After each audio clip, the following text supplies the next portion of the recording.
It's a fucking dinosaur with a sword. What more could you ask for?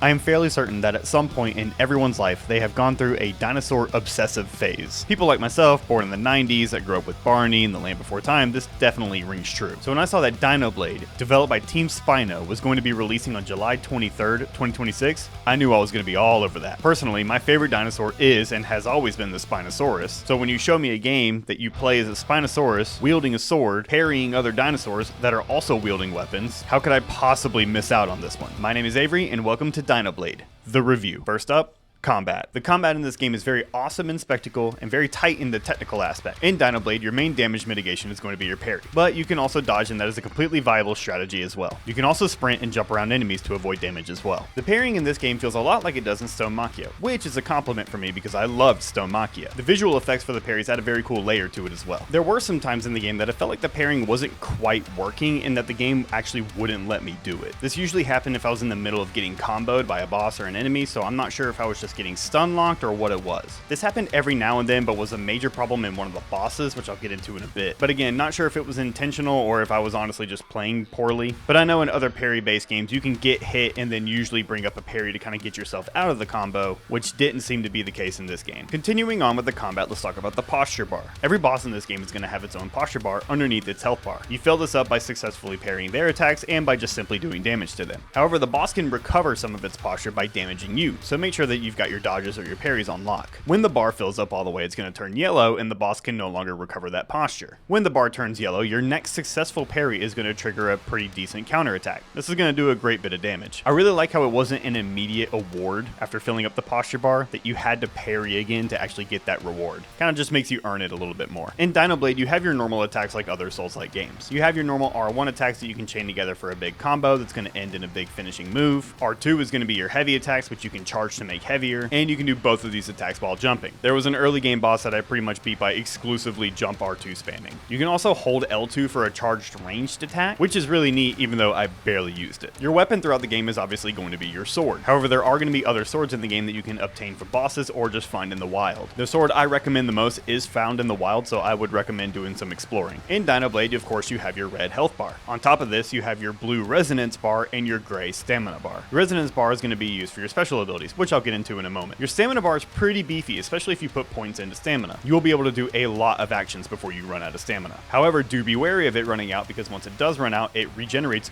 very slowly. Now let's talk about those special abilities. You're going to accumulate plenty of them throughout your playthrough of the game. These are going to consist of your ghost summon abilities and your talent tree abilities. See, each minor boss you defeat, you're going to get a ghost summon of that boss. You hit a button, you summon a ghost version of them, and they come do one of their signature attacks that you're used to at that point because they used it on you. Not only that, but selecting a certain boss will give you a passive buff as well. This can be increased stamina regen, increase attack power, lower the cooldown on your special abilities, etc. Your skill tree is going to be consisted of 5 columns of abilities. One column is a passive survival tree, which I recommend investing in pretty early, and the other 4 are active abilities. One is a dash attack, one is a flying multi-combo strike, one is an AoE strike, and the other one's a little interesting where you hit it and it initially freezes the enemies in your area. You will turn into the Dark Spinosaurus, which I'll talk about in a bit, and your attacks are hella buffed. This move can be extremely overpowered if you use it prior to using all of your other special abilities, especially when you upgrade them in the talent tree. Overall, the combat in this game is mostly what you're going to be playing it for. I had a great time with it. I thought it was very well put together. The parrying was fun, and I liked utilizing all the special abilities. Now, the leveling system in this game is very interesting. You have 4 options to choose to spend your SP on. SP being like your souls in this game. Those 4 options are health,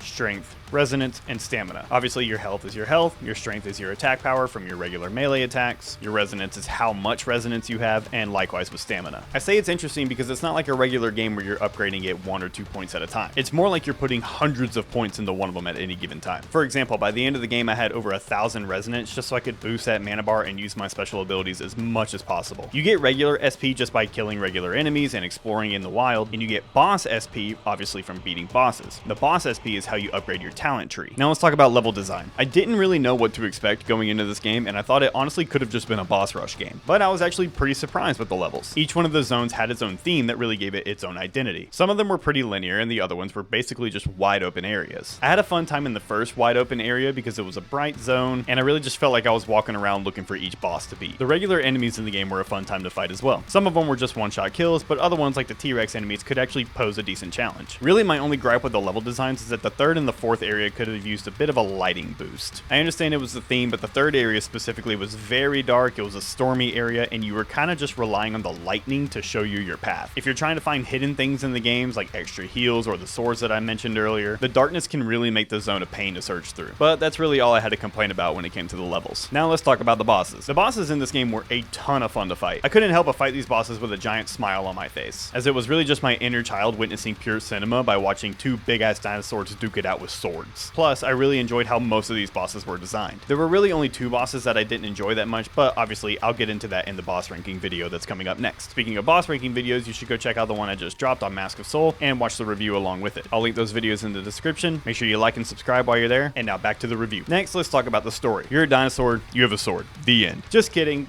But kinda. The game opens with your character being chased by dinosaurs and falling into a cavern seemingly almost dead. You walk upon a flaming sword that's stuck in the ground, which then cuts to the dark Spinosaurus, who's kind of shit-talking you a little bit and then tells you to pick up the sword if you wish to live. And you'll see this dark Spinosaurus in a few cutscenes throughout the game as he monitors your progress. I'm not going to say much more because I don't want to spoil the story for people, but the dark Spinosaurus does become very important as the game goes on. But if I can follow along with the story, I have faith that you can as well. Plus, the end of the story is just epic as hell. Now let's talk about the soundtrack. This OST is metal as f, and by that I mean it's literally metal music. And as a huge enjoyer of metal myself, I cannot think of another style of music that would fit this game as good as metal does. The soundtrack was done by Blue Joe Kelpie, and it's just a sick OST that's very thematically appropriate for the game. I highly recommend you go check it out. Overall, I'm going to give Dinoblade an 8 out of 10, and I had an absolute blast with this game. The combat feels great, the bosses are a pretty big challenge and very fun to fight, the levels are nicely built and are fun to walk around in, it's just a dinosaur, and the soundtrack just hits. And I want to give major props to Jean Wen, the original creator of the 3D animation that got so popular back in the day that he decided to make a game out of it. Just a really cool story, and it was really cool to see it come to life. But have you played Dinoblade yet? What'd you think about it? Make sure you leave a comment down below telling me your thoughts. But as always, if you made it this far in the video, make sure you like and subscribe so you know when the next one's coming. As you know now, there will be a boss ranking video for Dinoblade that comes up next. And make sure you drop a follow on the Twitch and TikTok so you know when we're streaming the games. I will link those down below. But as always, guys, stay safe out there.